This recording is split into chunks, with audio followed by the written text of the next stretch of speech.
Atenção, atenção, atenção, o carro do golpe está passando na sua rua. Nós temos golpes fresquinhos diretamente do produtor. Parece brincadeira, pessoal, mas sim, ele existe. O carro do golpe é real. A Polícia Militar do Estado de São Paulo prendeu em flagrante um homem que dirigia um carro que ficou conhecido como o carro do golpe. O veículo estava equipado com antenas e diversos equipamentos para interceptar celulares próximos e disparar mensagens fraudulentas por SMS. E no vídeo de hoje nós vamos entender como esse golpe era aplicado, quais tecnologias estavam sendo utilizadas e como você pode se proteger logo após a vinheta.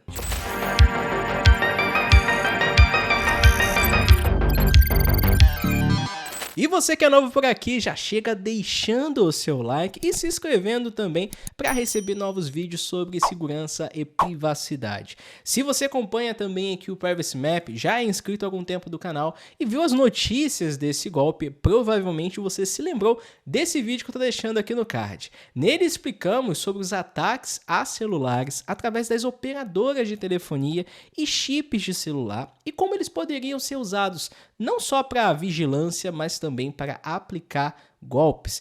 E até então, esses tipos de golpes que eram muito noticiados lá no exterior, agora nós temos aí o primeiro caso noticiado aqui no Brasil, utilizando esses tipos, de vulnerabilidades da própria operadora, da própria telefonia, para aplicar aí não só a possível vigilância no futuro, mas também para aplicar golpes. E vamos entender então como o carro do golpe funcionava.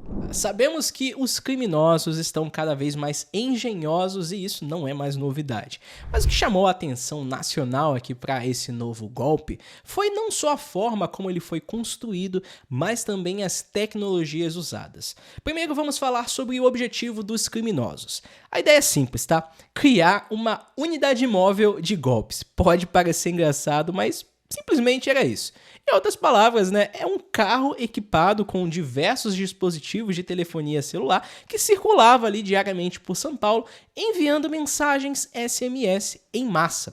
E essas mensagens continham um link que simulava uma página de um banco, prometendo ali um suposto cartão de crédito especial com benefícios, ou avisando que os pontos do cartão estavam prestes a expirar para convencer aí as vítimas a fornecer dados sensíveis. E aí quem clicava no link era direcionado para uma página falsa, onde o suposto banco pedia que a pessoa respondesse algumas perguntas e digitasse a senha para confirmar as informações. E aí nesse momento, meu filho, o golpe já era consumado e em minutos todo o dinheiro da vítima era retirado da conta. Não acho que é só isso aí não, tá? Porque existia também um perfil de vítima buscado pelos criminosos. Isso porque o carro não percorria qualquer lugar de São Paulo, mas o objetivo aqui era alcançar o maior número de vítimas em regiões movimentadas sim, mas também em bairros nobres da capital paulista. Segundo informações, os bairros que os criminosos tinham como alvo eram Jardins, Itaim, Pinheiros aí da capital paulista, ou seja, o objetivo era ter vítimas, sim, mas claro, com um bom poder aquisitivo, para aumentar aí, para maximizar o lucro dos golpes feitos pela quadrilha. E apesar de não parecer, muitas das vezes essas regiões estão ali com trânsito, são regiões movimentadas. E pelo que tudo indica, isso também pode ter sido planejado pelos criminosos para viabilizar o ataque aos celulares das vítimas e maximizar os seus lucros, os seus ganhos com esse dinheiro aí, nada legal. Beleza, entendemos a ideia geral do golpe e agora vamos explicar detalhadamente as ferramentas e tecnologias usadas pela quadrilha. Nosso objetivo aqui, papo sério, não é incentivar o uso desses equipamentos aqui para atividades ilícitas, mas sim para que possamos nos proteger melhor e desenvolver defesas eficazes contra essas ameaças, beleza? Então vamos lá. Primeiro tudo começa com esse carro aí da foto, com um Jeep Renegade branco. Um carro que, segundo a polícia, foi alugado pelos criminosos. No banco de trás e no porta-mala estavam algumas coisinhas, né? Alguns equipamentos. Pelas imagens, dá pra gente inferir aqui que tipo de equipamento estavam sendo usados aqui pelos criminosos. Aqui na esquerda podemos ver uma bateria estacionária Moura conectada a um inversor de energia para a corrente alternada de 127 volts da marca Knup. Também ao lado vemos um equipamento amarelo, essa aqui é uma fonte carregadora da marca Usina de 50 amperes, muito usada aí para carregamento também de baterias estacionárias em sistemas de energia solar. Esse retângulo branco que vemos à direita, preso pelo cinto do banco traseiro, é uma antena setorial de transmissão de sinais de rádio, que saindo dela aqui vemos um cabo, né, de conexão, saindo para a conexão com o desktop que está logo abaixo. Nesse desktop, temos uma placa SDR, Software Defined Radio, e eu já vou te explicar o que significa essa sigla. De maneira muito simples, essa tecnologia permite, né, que grande parte das funções de rádio, que normalmente seriam realizadas ali por um hardware específico, para amplificação, modulação, demodulação, agora sejam executadas por um software. Então, em vez de usar componentes eletrônicos dedicados, o SDR ele usa um programa de computador para definir quais atividades serão realizadas agora por aquela placa. Por exemplo, com essa placa, podemos emular aí, né, ter projetos, né, como uma rádio AM, FM, um roteador Wi-Fi, ter também um radar ou até mesmo uma rede de telefonia móvel, apenas ele trocando, né, e configurando o software e às vezes a própria placa SDR com a sua antena e a sua antena que está ligada a ela. Diferente de uma televisão ou um celular que possuem ali um hardware específico para captar e enviar sinais, aqui nesse golpe, todas as informações captadas por essa antena SDR, para aquele dispositivo ali que vemos no banco de trás, o notebook com Windows que interpreta esses dados. E aí isso aqui é da tecnologia em si, né? Com a programação adequada, qualquer dispositivo que se conecte com uma placa SDR consegue ali determinar o comportamento, né, da antena, da placa, do software. E aí nós temos alguns projetos de pesquisa que são públicos hoje em dia, que foram feitos, né, para avaliar a segurança de redes móveis, que disponibilizam publicamente o seu código-fonte.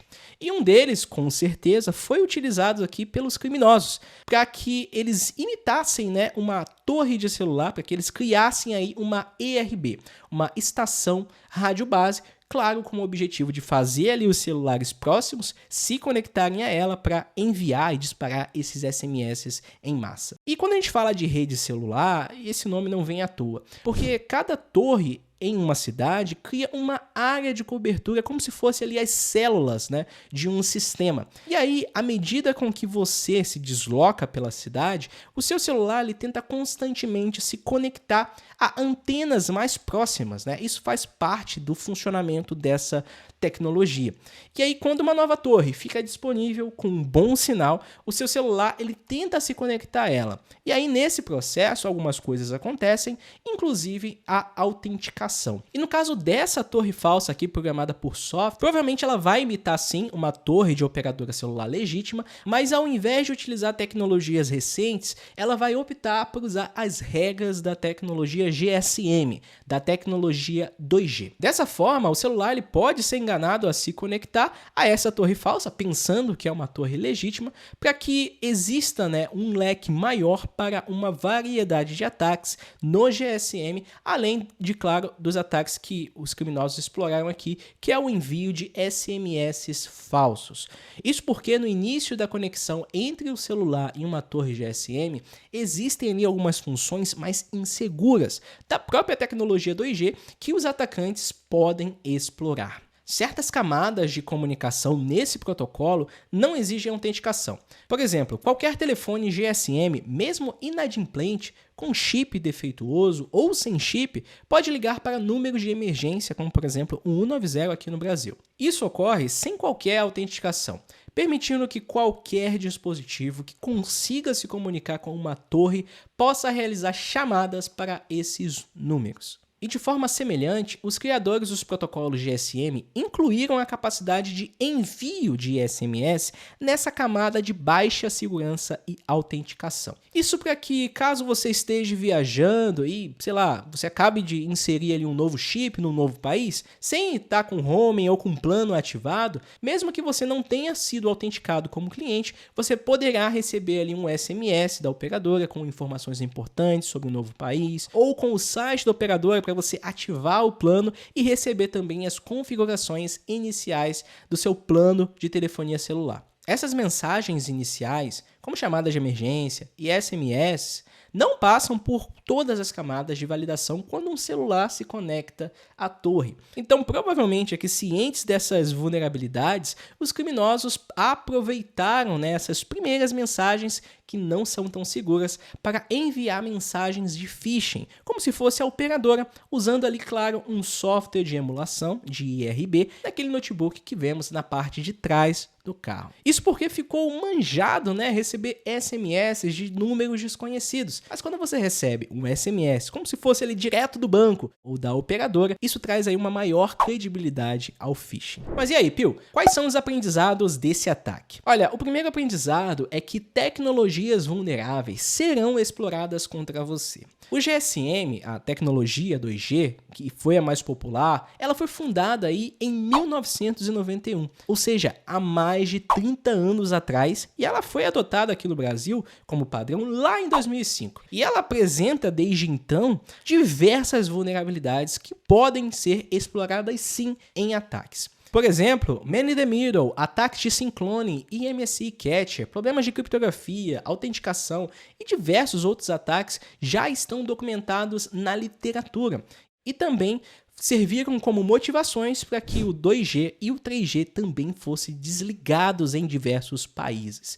Enquanto que aqui no Brasil e na maioria dos países da América Latina, ainda estamos estudando o desligamento dessas tecnologias que hoje são tecnologias consideradas inseguras. Então até lá, meus amigos, podemos sim, infelizmente, continuar vendo casos como esse aqui se repetindo. E por isso que é importante que a gente esteja à frente, não fique dependendo da Anatel ou de qualquer outra empresa decidir se vai habilitar ou desabilitar, o que vai fazer com o 2G. Nosso primeiro passo é entender as limitações e os riscos da gente simplesmente ignorar esse tipo de tecnologia e acabar utilizando mesmo estando vulnerável. Segundo aprendizado é que não foi necessário desenvolver ferramentas avançadas para aplicar esse golpe. Apesar dos grandes veículos de notícias falarem que a quadrilha era altamente especializada, possui um alto nível de conhecimento em rede celular e tecnologias, isso não parece ser muito verdade não, tá?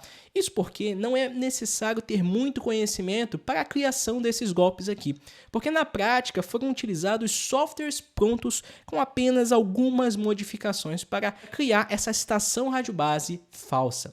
Digo isso porque existem diversos aplicativos e projetos open source que são feitos aí por pesquisadores para encontrar vulnerabilidades, deixar sistemas mais seguros. Existem também criadores, fabricantes dessas placas SDR que disponibilizam essas placas para empresas, para homologação de sistemas e diversas outras atividades que são lícitas, Só que aqui os caras simplesmente juntaram esses bloquinhos para usar para fins ilícitos. E isso mostra que mesmo sem um conhecimento muito aprofundado, é possível sim causar diversos estragos, diversos danos financeiros a muitas pessoas apenas conectando blocos, apenas conectando equipamentos na traseira de um veículo. Um outro ponto também é que esse ataque, que até então era usado aí por forças policiais e militares, serviços de inteligência para combater aí o crime, o terrorismo, onde ele é essencial rastrear ou interceptar comunicações,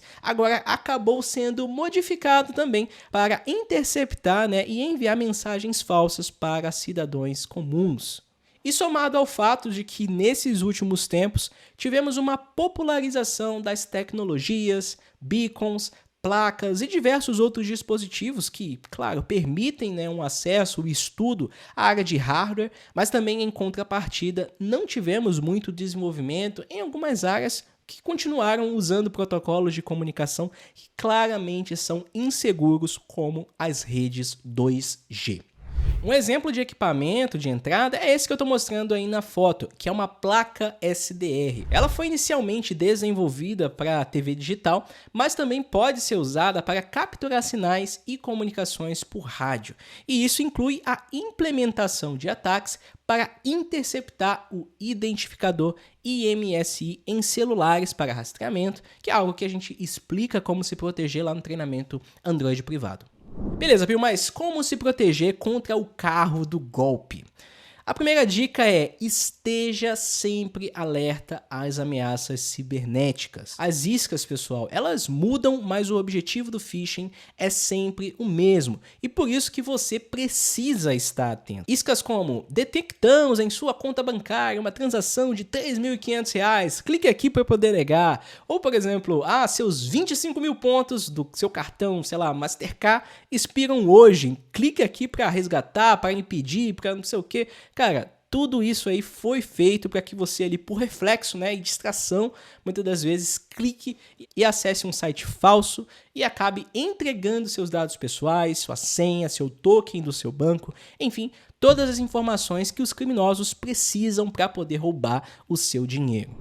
A dica número 2 é: nunca interaja em hipótese alguma com mensagens de phishing. Se você receber um alerta de transferência suspeita e você ficou ali na dúvida, cara, não clique no link, não siga o passo a passo do phishing, nem baixe qualquer aplicativo, documento ou qualquer coisa que você recebeu ali naquela mensagem. Vá pelos canais oficiais do seu banco, no aplicativo que você já possui e verifique se existe a tal transação suspeita. Sempre verifique com o atendimento, o aplicativo ou no site oficial. Nunca, jamais por qualquer outro meio. A terceira dica é: cuidado com o uso de tecnologias antigas e desatualizadas. A dica máxima é: sempre use sistemas operacionais e tecnologias que estão sendo mantidos e que recebem atualizações com correções de segurança.